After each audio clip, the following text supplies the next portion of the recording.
Hello and welcome to the next episode of ADHD Mums. Today we are discussing the interaction between ADHD and self-hatred, which will be a cracker episode I'm very excited about. We started the topic with Shantelle, who is a mother of two. She's an enrolled nurse. She lives in North Brisbane. She's also neurodiverse and her children are neurodiverse. So we did start that conversation off. We got a little sidetracked. So we've come to restart and stick to topic. God help us doing that. So welcome, Shantelle. Thanks so much, Jane. I promise I'll try my hardest to stick to topic. So, where we got up to last time before we got off track was you were talking about how when you went into your GP, you said that you felt that the diagnosis helped you hate yourself less. I'd love to know more about that. Yeah, it really was a surprising part of receiving a diagnosis. I actually didn't expect that until I would move through my day or, as things would happen and I would start to realize, oh, this isn't just because I'm incompetent or not capable or choosing to be disrespectful because I'm late. This is actually because I need to allow myself these certain things to be able to life. And I didn't realize how much I had been living in that state of shame every minute of every day. And that blanket of shame has kind of started to come off as I have got different tools and resources. But even the GP said in that conversation, he said, wow, I have never thought of it like that. I really wondered how many other people out there feel like that too.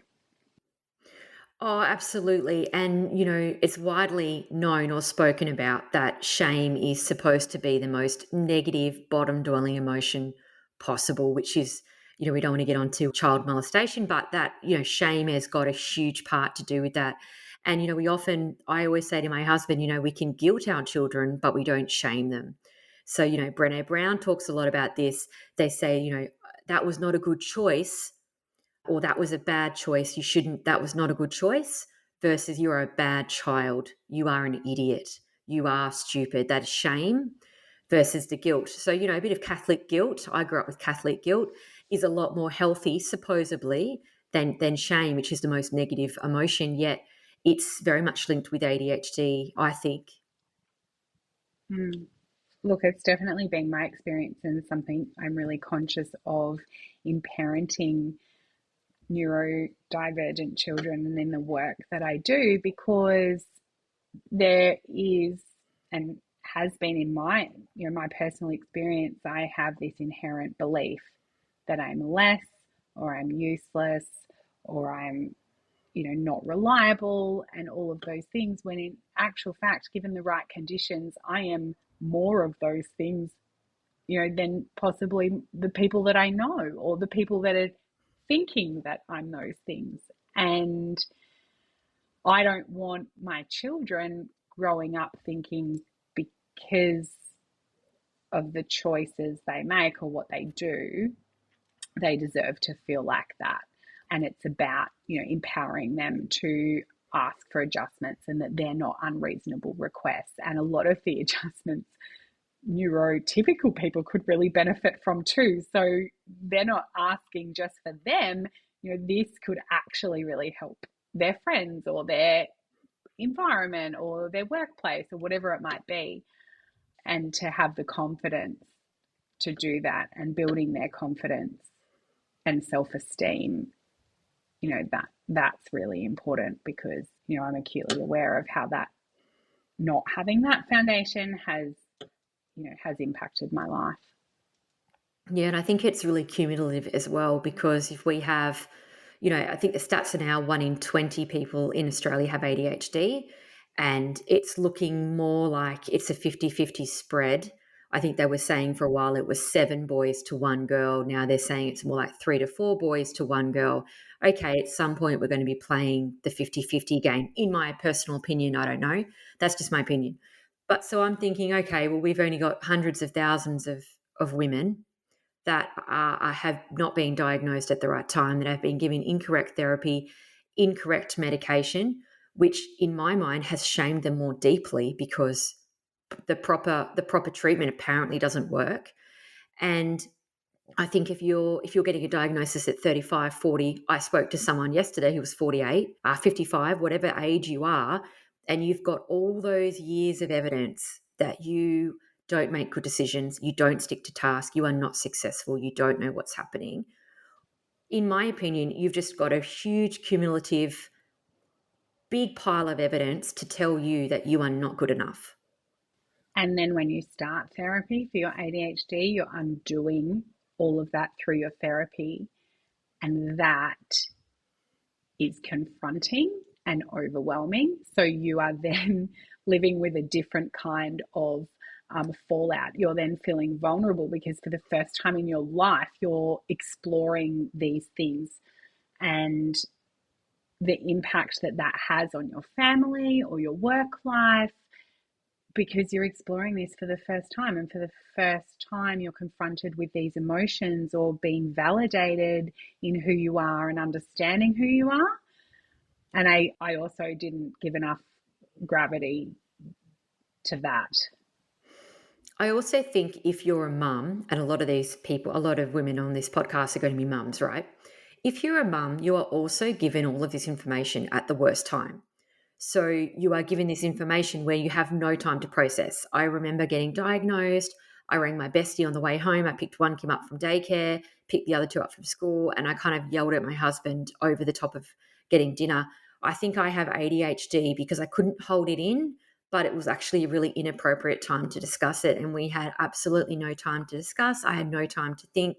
And it pretty much like rolled through where you would love to sit and process it more, but there's never been a time where you've got less time or space. If you want to cry, your kids are like all over you. What's the matter? What's the matter? There's no space to grieve or to really explore it. That's so true. And people or therapists will say, it's okay to have all of these feelings, sit with all of these feelings. And I'm like, sure, but how when I'm cooking dinner and helping with homework and doing spelling and getting to the gym or making sure I've got lunch? How do I arrange that time in amongst my lack of executive functioning?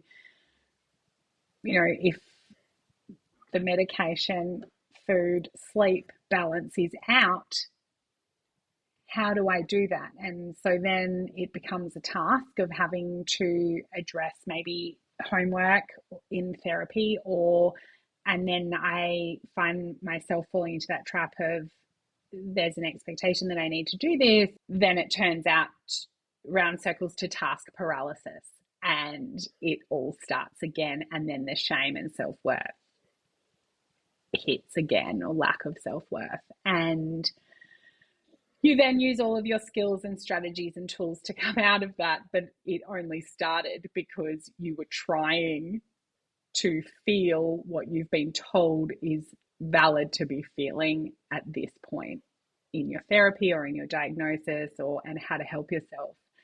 And there's only so much energy you have to do that when you're already every day you're up against those, feelings, those negative feelings about yourself. I love what you're saying because I was just sitting here thinking, well, this sounds like a recipe for self-destruction. So you've got somebody who's feeling all of that, right? And then it's like, I wonder why people with ADHD possibly get, involved with things that are a little more risky or, addictions, for example, if they're full of self-loathing at this point and self-hatred, or, the link with eating disorders that I haven't managed to get an expert to discuss yet. But I know in the US, what they're looking at is people that go into addiction centers and eating disorder clinics are going to be tested for ADHD when they arrive. Because if that's what is happening, then they need to address that first, which is, I think, amazing, to be honest, and so progressive. But I also then think, well, this makes sense with depression, anxiety, and all the misdiagnosis, because you've got a whole group of people that are hating themselves, loathing themselves, and are possibly moving towards self destruction during their teenage years. And if you make enough bad decisions, you're just on a bad path. And it's very difficult to get off. I mean, we don't want to start talking about the juvenile justice system, but that's, that I believe that there's a lot of people that have made some really bad choices, have had some bad luck, and they can't get back out of that path they're on. What would you think about that? The impulsivity as of ADHD really works in with that connection of making, bad decisions that then have consequences. And I think it's really critical that they are doing those assessments in addiction centres, because they're then looking at the person holistically and why, the cause of those behaviours or those addictions. There's quite a few people out in socials that have got videos out there about the opposite of addiction is connection. And if you are a teenager whose family who just can't, in inverted commas, deal with you, you are then lacking the connection from the people who, as society and who we know as kids, that provide that unconditional level of support. So you've broken that connection, and then you've got dopamine seeking behaviors, or dopamine chasers who engage in those impulsive decisions, and that they then lost that connection of people who, or the value in connection as well. And so then that cycle of behavior continues. And I really feel that is a huge element in diagnosis as well, of connecting with family and knowing how to do that. And when you have, a lack of self-worth and, such a degree of self-loathing and self-hatred, it's really hard to even feel valuable enough to have connection with those people or those relationships. Yeah, and it's a really funny one, because you have a daughter and I have a daughter, and it's my belief that starts early, and then you're in a kind of a hard way to get out of it. For example, my daughter's only 7, and she's starting to come home and say, someone called me a weirdo today. And, I always laugh and say, but aren't we all? But, that's a very innocent example. She enjoys musical theatre and she's a little out there, right? And I am too, that's fine. But I noticed the other day I was picking up rubbish in her room, which is, my pastime and my hobby, picking up rubbish from my daughter's room. And I noticed she had written on a piece of paper all of the animals that she likes and all of her friends and what boys she likes. And anyway, she writes down this little list. And I could see there she only had 3 friends, which, yeah, it's probably accurate. Anyway, and then I could see that she really roughly crossed out one of them, because one of them had been really quite rude and made it very clear she didn't want to be her friend anymore. And she's kind of dealing with the grief of that, but not having an understanding as to why. And, then she said to me, I've only been to one birthday party this year. And I know there's birthday parties and no one invites me. And I'm just looking at it like, well, she's beginning to get a lot of evidence here that she's not good enough. She's not right. She doesn't fit. And, as a mother, you just want to jump in and like bully people out at lunchtime. But there's obviously that path that she has to learn on her own. But would you have anything to share? Because I mean, obviously your daughter's a little bit older, around, what we can do to mitigate all of the self hatred that's just going to be coming at our girls. Yeah, absolutely. And my daughter was really lucky that quite early on in her primary school journey, she really found people who understand her and embraced her. And it was one or two friends, and she's definitely had some social inconsistencies, but my son has actually felt it more. And he is younger. And what I am trying to instill, I can't be in the playground. I'd love to be some days because it's heartbreaking when they tell you the things that they tell you. But I am really focusing on, you know, what are the things when they say they do have a friend or they do have one really good friend, you know, what are the things you really like about them? So then we go back to the values and what does a good human look like? What values do you see in them? And what values, if someone was talking about you, how would you like them to describe you? And do our actions match that? And if someone's not, you know, being nice to you or their behavior you didn't like, what did that look like? And, you know, do you sometimes do that? And if you do that, why do you do that? So then there's also a level of understanding. Nobody's having a great day every day. No one's having a great morning every morning or whatever. But it doesn't mean that you need to tolerate that just because they were nice yesterday. But equally, you know, you can role model those good values and good humanness and be comfortable in yourself that you are a good friend or you can, but you don't have to be friends with everybody. I think there's a big push on, you know, we all have to be kind and we all have to, you know, love each other, and we don't. You don't have to be friends with everyone because their values might not match yours, and that's okay. But you can still be kind and considerate, and that's where your values are important.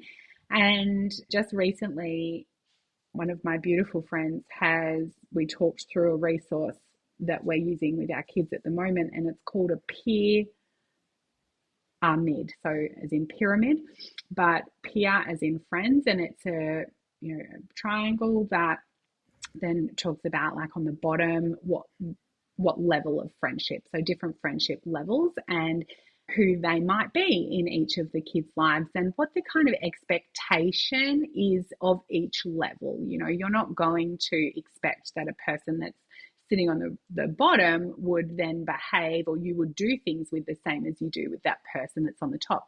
And the person that matches that level of friendship might only be one person, and there is nothing wrong with that. You don't need to have 15 friends because there's no value in that. There's no quality in that. But you might have 10 people that kind of sit mid-range in the pyramid. That's okay. But you might have one that's at the top. So you are still valuable even if you've got one friend at the top that matches that criteria. Yeah, that's really interesting, isn't it? Because, you know, ADHD with impulsivity, as you said, you know, sometimes you can overshare with somebody that might not be in that place in the pyramid. So, you know, you might have something to say, overshare something you shouldn't have. And then, you know, that can be a really hard lesson for kids to learn. We've all learned it as adults over and over again, but still, you know, sometimes we still get ourselves into trouble with saying things we shouldn't. But yeah, that's a really interesting way of phrasing it, though. I like that actually. Yeah, and I think, you know, over my life, my diagnosis has presented in a way that has allowed people to have a perception that, you know, I'm thoughtless and careless and disrespectful because I'm late, or unproductive or forgetful and chaotic and, you know, just lazy and self-sabotaging and continuously, you know, interrupting. And this has led to what they don't understand, because those people were probably sitting somewhere at the bottom of the pyramid, but I took on their level of judgment as gospel, and that gave me the inherent belief that I'm worthless, and that anything I could do is, you know, of no value, to the point that your level of functioning is impaired. And I think that's the difference. You know, everybody will go through an element of, you know, self-reflection or, you know, could have done that better or whatever. But when it's affecting your functioning to then be paralyzed to go back into those situations, and you having those intrusive thoughts to the degree, that they are, that's where the problem is. And so that understanding that level of friendships, and then the expectation, I've even spoken to the kids about, if that person, said that you were, you can't spell very well, and they're sitting at the bottom, are you really going to value that? Are you going to take that on board and think, I'm horrible at spelling because a person said that? Because the person at the top, as you move up, they're not saying you're a bad speller. They're saying, hey, do you want some help?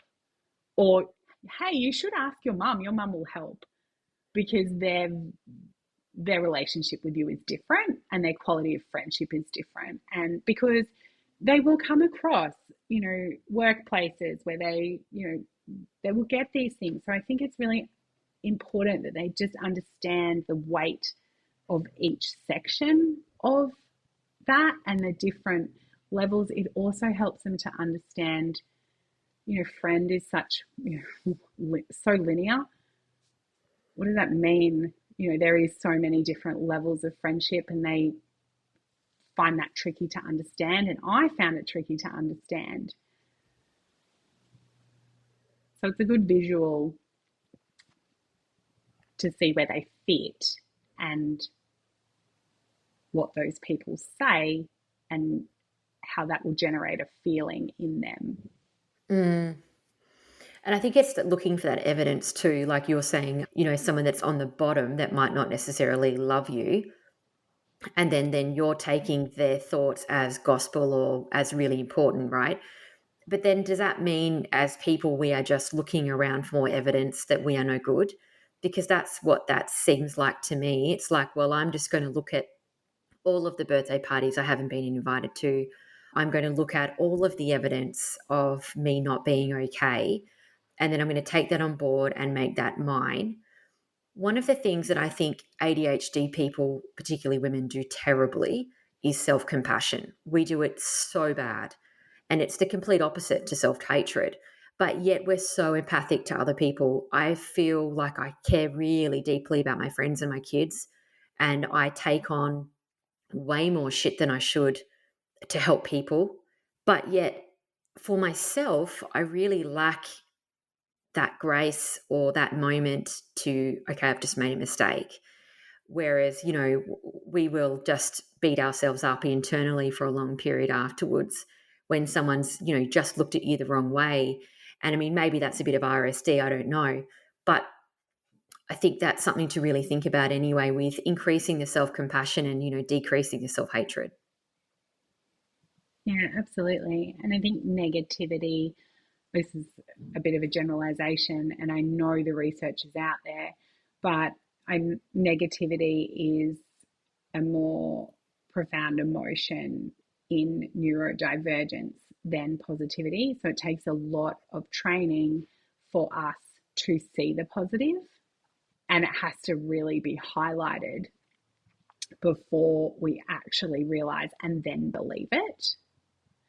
So we can see it, we can understand it, we know that it's there. There could be 10 positive things and there'll be one negative thing, but we have, physiologically taken on board the negative thing. And I do believe that works in with anxiety as well, of that's the focus, because then we need to change that. Oh, that's so interesting, because when we had our last chat, we were talking about the family dinner table and how much we dread that. And I noticed my kids just want to talk about what happened that day that was negative. They just want to talk about that. And they had to put in this rule. You have to say two positive things before you get negative. But like they'll race through the positives like, oh yeah, I ate some pretzels and I had an ice cream at the canteen. That was it. And then they'll just launch into all the negativity. I always wondered why that was. That's really interesting. Yeah, and we do. So, a way that I have tried to manage dinner time a little bit easier as well was talking about, so your highlight of the day, and then your low light of the day, and then something you did to help someone and something that someone did to help you. So again, we're normalizing that every day is not, you know, carnival fun and lollies and movies and popcorn. It's okay to have things that you loved and things that you didn't like in your day, and then, you know, that building on the what you've done to, you know, make someone's day better. That could be that you saw a piece of rubbish and you picked it up, but you didn't actually even know whose it was. That's okay. And someone might have just, you know, picked up your library bag for you when you forgot it. And finding the value and the happiness and positive in the little things, because I think quite often we're looking for big things. You know, we're looking for firework, positivity in our day. And that's not realistic. And encouraging our kids to see that as well. So, and when they talk about something, if it's got a negative reflection, you know, I will say, oh, yeah, you could see it like that, or you could see it like this. Do you think maybe that could have happened? And they're like, maybe, I doubt it. And then we talk into, you know, probability and all of those different things that expand our rigidity that helps us have different perspectives, because we, you know, we struggle with that. Yeah, it's interesting, isn't it? Sometimes when you look at your kids, you kind of see yourself a little bit. Like when you were talking, I was thinking, no, that does make sense. I took my kids to the zoo, which is one of my worst activities I don't like doing. They love it. So I'm like always a glutton for punishment. I'm always like, okay, we'll go. Anyway, so I took them the other day and, you know, 3 kids under 7, neurodivergent. So it's always a nightmare. But it always starts off okay. But it's interesting because when I come back and reflect and, you know, you feel like you've been beaten up physically and mentally at the end of it, highlight my youngest has got some emotional regulation issues. So he had a meltdown at the canteen because he was given a cup, not a bottle, which was not even by me, it was someone else. And he went for 45 minutes. The police actually came over. It was one of his better ones. School holidays, Australia Zoo. So it was busy. Obviously, that all added to it. But the reason I mention it is because when I reflect on the time at Australia Zoo, that's what I remember most clearly. Whereas to be fair to him, we had a nice 3 hours before that. He was pretty good. But yet, maybe it's hard to really let that stuff go because it was pretty awful 45 minutes. But I do reflect that sometimes, you know, we do tend to do that too as ADHD mums, you know, a little bit. Absolutely. And this is where gratitude is so impactful, and the word gets thrown around so much. And I am sure there are ADHD mums listening thinking, like, when am I meant to do gratitude and how? Because, like, I just don't have capacity.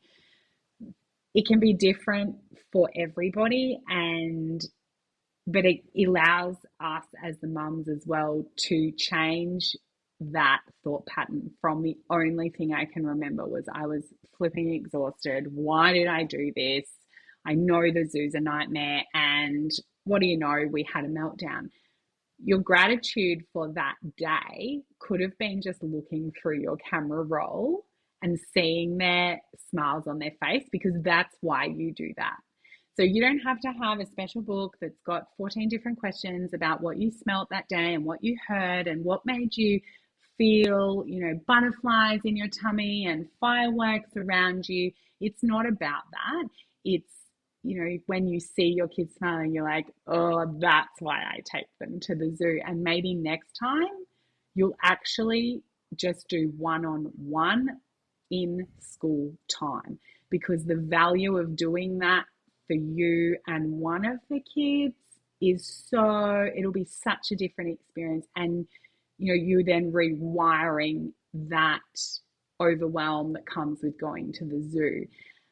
And I was talking about adjustments last time.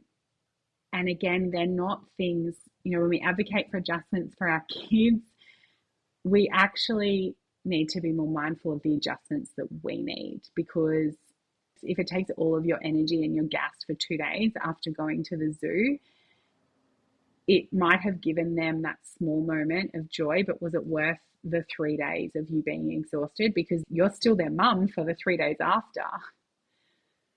So the value then is changing what that looks like. That's, it might be a one-on-one activity, or it might be in school time. They have the day off school. They all have the day off school, and you might take someone with you to help, and it changes the whole experience for you. But when we've done those things, and impulsivity is definitely a huge part of my life, and I have this level of confidence that sometimes appears, and I go into a decision and I find myself at the end of the day thinking that was horrendous. I should have known better. And I'm going through all of those self-loathing thought processes, and gratitude in whatever that looks like is at, dotting point. What was something funny that happened in the day? Even if most of the day I felt exhausted, there was something funny in there, or there was something that made me smile. And sometimes I can't even generate the thought myself, but I do know I've taken 6,000 photos. So I just go back to my camera roll. Yeah, it's interesting. And I think that goes back to self compassion as well, because there's a real lack of compassion for me putting so much pressure on myself to take three kids, those ages, to Australia Zoo and school holidays. Whereas, yeah, if I had have given myself a bit of a break, or been more realistic, or maybe less impulsive with my decision making, I'm not sure which one it is there, maybe I wouldn't have made that decision. But I don't know, it just feels like even though we have less, we neurologically do struggle more than neurotypical women, right? But yet we still put pressure on ourselves to operate as if we are. So, and operate as if our children are neurotypical. So I put this pressure on myself that I need to be doing this and be smiling and having this great time. But at the same time, I was honestly looking around going, I don't see anyone else's kids. Like, I don't see, like, imagine having three impulsive kids, right, running through Australia Zoo. They see a wombat, they run. I actually had to ask a few people, what is your missing child policy? Like, what do you do? Because I mean, I lost a few of them at different points of it. I found them again. But I do think, well, there was a little bit of pressure there. There was no self compassion. There's no real realistic expectations there. And then, I mean, and to be honest, and this is a safe space, I'm just going to go it, but it was silly because I actually backed it up with an orthodontic appointment at 2:20. So I went to the zoo from 9, left at 1:30, went straight to the orthodontist with all three. And yeah, that was a stupid day. That was, but there was no self compassion for myself at the end of it. Was it? It was efficient, but there was no self compassion at the end of it. I just was like, well, I didn't really handle that very well. And how could I have prevented that meltdown and all of the things that happened? And now I'm sitting here, I'm like, yeah, that makes sense, because I would never advise a friend to do what the day I did yesterday. Never. And did you back it up with cooking a meal for dinner, or, you know, cooking some kind of dinner as well? Or did you cereal for dinner? Because I'm so hoping you cerealed for dinner. I am very lucky my husband is the cook. So he Oh, cooked. wonderful. Yeah, yeah, yeah. But we had a pretty lazy dinner. But yeah, I think I was frustrated, and I actually picked a bit of an argument with him at the end, if I'm honest. Now I'm reflecting on, I'm like, I wonder if I was just in a really awful mood. And you kind of projected a little bit onto your significant other at times. And I'm now kind of contemplating, thinking perhaps that's what I was doing there. I was probably a bit angry with myself, perhaps, and I, took it out on my husband, which is awful, but kind of will do it. I think you put it so beautifully when you said, I would never have advised my friends to do a day like that. And maybe we need to make a conscious effort to say, okay, this is what my day looks like. This is because we're not going to be thinking that this is a bad choice. We are, I am thinking I'm efficient. I'm ticking the box of taking the kids to the zoo. We're spending time together on the school holidays. Yes, it ticks the box, but does it achieve the goal? The kids love the zoo. Is going in school holidays while I'm maybe at 50% going to really embrace the kids' love of animals? And if this was a friend asking me, should I take the kids to Australia Zoo, the three of them, this is what's going on around the rest of the day, what would I say? So maybe when we find it hard to employ self-reflection in the moment, or utilize our decision making skills, maybe that's a way to incorporate that, is thinking, if this was my friend's day, how would I feel about that when I look at that? I think I know I definitely do. I get so intensely frustrated with my level of capability not matching my level of capacity. And it's really difficult to not slip into those intrusive thoughts that come with the self-hatred when you are realizing that. And that is tricky to navigate, because you want to take your kids to Australia Zoo, you're their mum. Why can't you manage this? All of those things are going through your head, but it's not about whether you're capable or not. You are absolutely capable, but considering everyone's capacity and your own, that's probably why you felt like a pressure cooker at the end of it, and then the lid came off. That's actually a completely reasonable outcome given the day, but it doesn't feel great. Just because it's reasonable, it doesn't equate to positivity.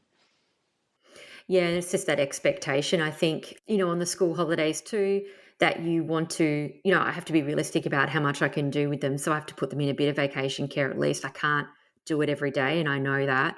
So, when I do have them, I try and make it special, but it often backfires. And I think, that lack of compassion does come a little bit from the self-loathing, a little bit on the lack of capacity and the lack of ability to be the mum that you want to be. And that's fucking hard to say, that you're in the canteen, there's hundreds of people, and you're like, I am hanging on by a thread. I'm hanging on by a thread, and they probably are too, because of the sensory overload. And they just start running around. Is their usual, they don't kind of stand and cry like some kids will. They get amped and they run. And three of them in that situation can be really difficult. Yet I seem to do it to myself. So this is going to be a lesson I'm going to attempt to learn when I think about this, because and then I beat myself up at the end about why it didn't work. It seems like a bit of a cycle, doesn't it? I have done exactly the same thing with holidays. Every single one of them. And every time we come back, I am more exhausted than when I left. And I kept doing it. I really kept doing it. But I have been working with my psychologist now for nearly a year. And we actually have a holiday booked this weekend that looks so different to any holiday that we've ever done before. And I'm so curious to see how it goes, because this could be a game changer in breaking that cycle. And I'm hoping that if I do it and it breaks the cycle, then we're going to be more successful ongoing and actually achieve what we valued, not just tick the box of a holiday. And I've been really trying I have the same feelings in the school holidays with the kids. It needs to be special and they want to do all these things. And, I want to do them with them because it's the school holidays. But when they're talking and, my daughter might say, I want to go to the movies with my friends, or I want to go to the movies with you, Mum. And I'll, ask her a few questions. And then what actually comes out of that is that she wants to spend time with her friends. So then I'll say to her, well, if you're at the movies, you guys aren't talking to each other. So do you want to do something where you're like hanging out more and playing? Or is it a movie that's just come out that you're all hanging to see? It might be that. And again, it's just kind of breaking down that, where is the value in this? The value is hanging out with my friends. Or I'll say to her, oh, if we go out, we can't, if you and I go to the movies, we can't wear our pajamas and we can't use our favorite blanket, and there is no hot water bottle and there is no Frankie dog to cuddle while we're watching a movie. So would you rather actually stay at home We'll hire one on Prime and we will sit on the couch in our pajamas with our hot water bottles and our favorite blanket and watch a movie. And that's where the value is. Oh, I think that's really profound. That's really profound, actually. I like that. But so with this holiday, just backtrack for a moment. What are you talking about? Scaffolding it better, having better, like better accommodation, more supports? What's going to be the difference, do you think? So we're going to a town for a festival, right? It's the Mary Poppins Festival in Maryborough. I'm a huge Mary Poppins fan, and we are taking our caravan Lucy. Every time we have gone away in Lucy, the week leading up to it, I am stressed. I have 17 different lists. I have food that I need to cook and prepare, and Lucy needs to be pulled out and repacked. And so we haven't even left or considered what's happening on the weekend. Then I usually plan, dinner plans Friday night, breakfast Saturday, lunch Saturday, dinner Saturday, and what's around the area. This is planned. So the over planning, but I wasn't over planning because I wanted to. I was planning it like that so that we would maximize the holiday. We would get the best out of the holiday because we've seen and done all of these things. But there was no element of freedom in there. So if we wanted to stop on the way because there was an echidna walking through, a dirt patch, I'm not stopping. I'm like, oh yeah, that looks cool. And because we have to be somewhere at a certain time. So this holiday, and this has taken a few practices. So when I started talking with my psychologist about this and different holidays that we'd had, little weekends away, and I'd say, I love the idea of the caravan, but it's so stressful every time. And I don't understand if it's meant to be easy. So this time round, and we've been practicing this, so it's not, just this weekend that it's happened. There's been a bit of a practice and lead up. I've given the kids a list of what to pack. That is laminated. If we're going away, there's the basics. We've also done a lot of work around if we forget something, what do we do? Because that's a fear. I'm worried we won't have medication, or I'm worried we won't have underwear, or I'm worried we won't have bathers, like whatever. So what do we do about that? So the kids have their own list, but I haven't actually booked or planned anything other than our accommodation, and loosely planned our 2 dinners, Friday night when we're there and then the Saturday night. That's it. And it's Thursday. I haven't packed a single bag, like my bag. I haven't packed my bathroom bag. I have kind of put a few food bags together from the pantry, and I'll get into the caravan later tonight, make all the beds, and see how we go. Usually on the morning that we leave, I'm still working, and then right up until that point that we leave. So my transition between work and being happy mum on holiday is 0. So I have no processing time. No breathing space. None, because, I'll work from 7 till 9 and then we just get in the car and leave at 9 o'clock. That was completely reasonable in my head. And, I'll be wrapping everything up tonight. I'll be on leave from tonight. So I'm then waking up tomorrow morning knowing that I have the time and space to have a shower and not be rushed. So I'm not fearing the stress that is coming with just getting dressed and having a shower already before I go to bed. That's not there. We have time on the Saturday. I don't even know what time the festival starts at this point, but I know that we'll be there, and that if I look that up on the Friday night, that's okay. I don't need to actually know that beforehand. Whereas usually I would legitimately have an itinerary, and I thought that's how everyone holidayed. This is sounding really familiar. particularly with the just going straight from work to in the car and then just you see that meme of, like, where you look at your kids and your husband, you're like, "Oh, we're supposed to be happy now because you just finished yelling at everybody." Yeah, I hear you, yeah. Right. So I guess that compassion, oh, it's been really hard to practice, really hard. And there was a legitimate weekend that we went away where we had no medication and no underwear, but nobody died and nobody even really got angry. We were like, oh, well, that's happened. How are we going to navigate this the best we can without medication? And look, we can pop to Woolies for some undies. But isn't Was it it funny that horrendously uncomfortable? Yes, but totally. we all survived well. But, it's funny because from a kid's perspective, right, I grew up camping in Tassie and we went camping. I was super lucky my dad had he was a tradie, he had his own business and he loved camping. We all really outdoorsy. And so we used to go away around this lake with all these groups of families for, like, it felt like 3 months of the year because the school years were different down there. It's all changed now, but it might have even been like 2.5 months.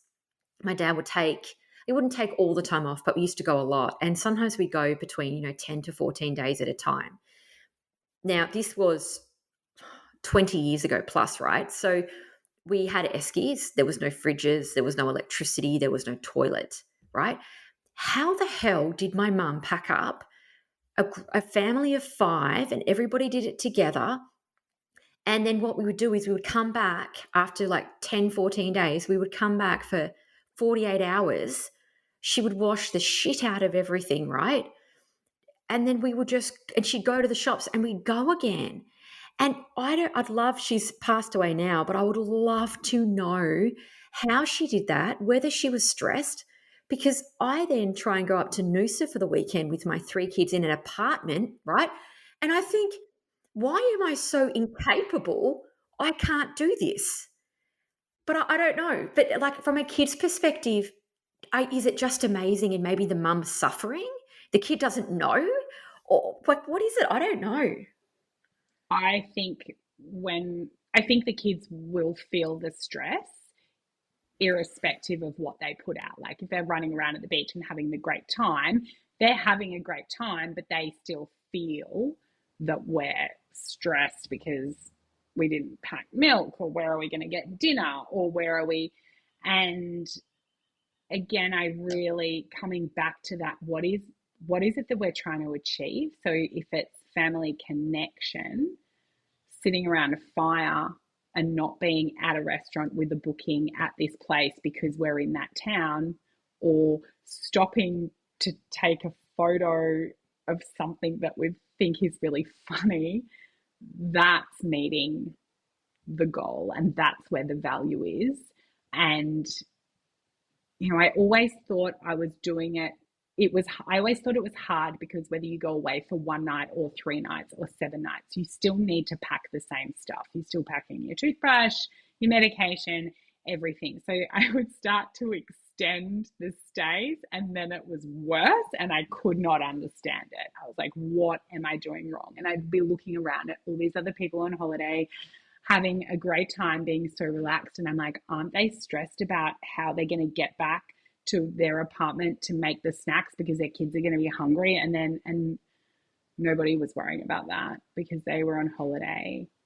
And I didn't know how to holiday without the rigidity, which meant when things didn't go to plan, I felt useless and I felt like I couldn't create a holiday for my kids, which should just be their right.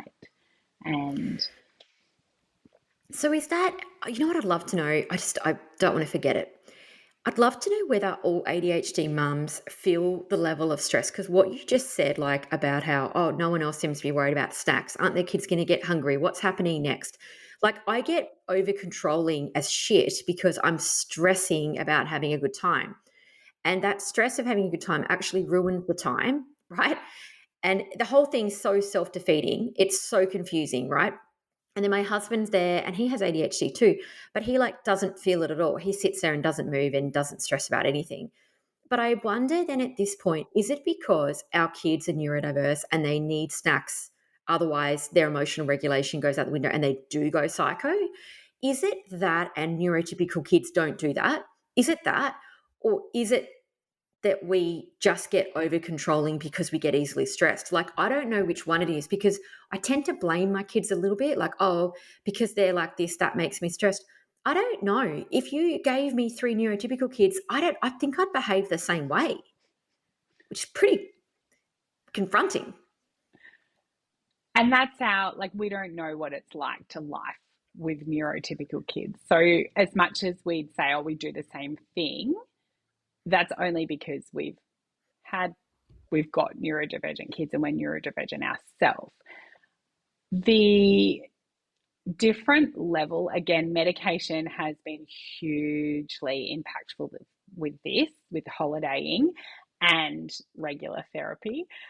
But also, there is an element for me as well that I need to make sure there is a conscious effort that goes into what's for breakfast and what's for dinner, for two reasons: because we're all medicated and we very much have an ability to not be focused on food. Even though we all love food, we're going to go through a whole day without it, which we know then depletes our resources and ability to think and all of those sorts of things. So I'm conscious of it. However, I'm not distressed by it, and the level of controlling itineraries and book the groceries, and we'll stop here, they're booked in at 2 o'clock, so we click and collect at 2 o'clock on the way, so we have to leave at this time because our groceries are ready. And that's been removed because I've got more clarity in and flexibility in my thinking. So yes, it is important that I have an idea of what's for breakfast, but it is not detrimental to my life leading up to that point, because I don't have 17 lists, which is my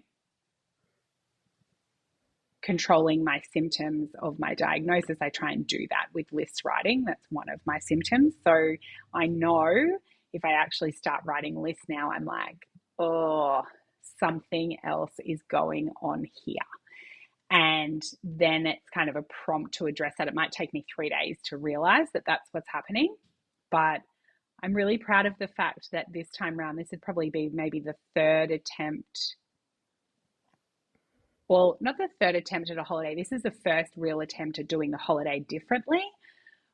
But I'm super relaxed at this point in how this is going to go this weekend, because I also think I've really recognized the value of time and space for me, and it's actually so important for my kids as well. So I was thinking, well, always been involved in lots of things, particularly my daughter, and what she actually wants is the flexibility to choose what to do. She lacks the ability to be able to make a concise decision or a decision about what she wants. But when we have time and space, I can coach her through that. You were saying about how you had to roll through, that you click and collect at 2 o'clock and you had it like all organized in your brain. That there is why I thought I didn't have ADHD, because I thought, no, I'm a highly efficient person. No, that's actually anxiety. That's like full anxiety, stress, because I'm so disorganized in my brain. I have to get it out on paper and then I have to like overly control it. But what you listed, it's interesting because that's how I holiday. And I thought I was an overly efficient person. I could never have ADHD. I was very against it. But it's actually a very ADHD trait, which is kind of hilarious. And I was exactly the same. I was like, I'm so organized. I do these things. The fall down was in the inability to execute it without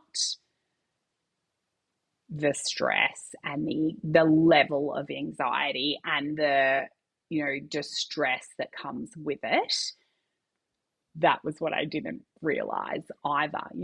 I would be thinking, I had it all organized, and why didn't I get there on time? And if it was, if I was just better, and if I was just more organized, and if I could just be better at everything I'm doing in that day, I would have got there.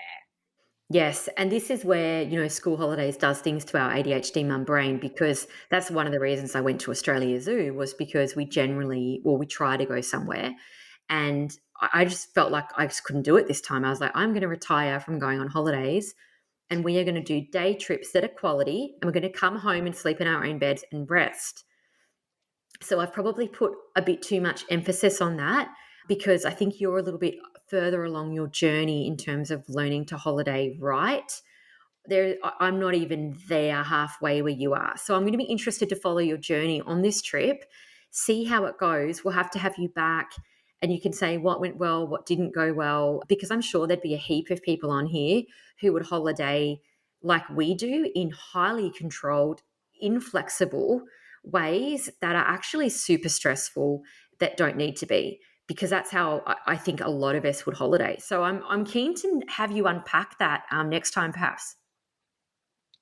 I'd love to. And I have no doubt that there will be a level of uncomfortability, but I'm expecting it. So when it happens, I won't have that, innate feeling of, why can't I make this happen? Or why is this hard? Or why can't I do this properly? So I'm expecting that, which I think automatically gives you that level of compassion. Yeah, absolutely. Well, look, this has been a great episode. We've gone through, self-hatred, self-loathing, compassion, which has been great, and, probably operating as if we are neurotypical with neurotypical children, which we often are, that pressure.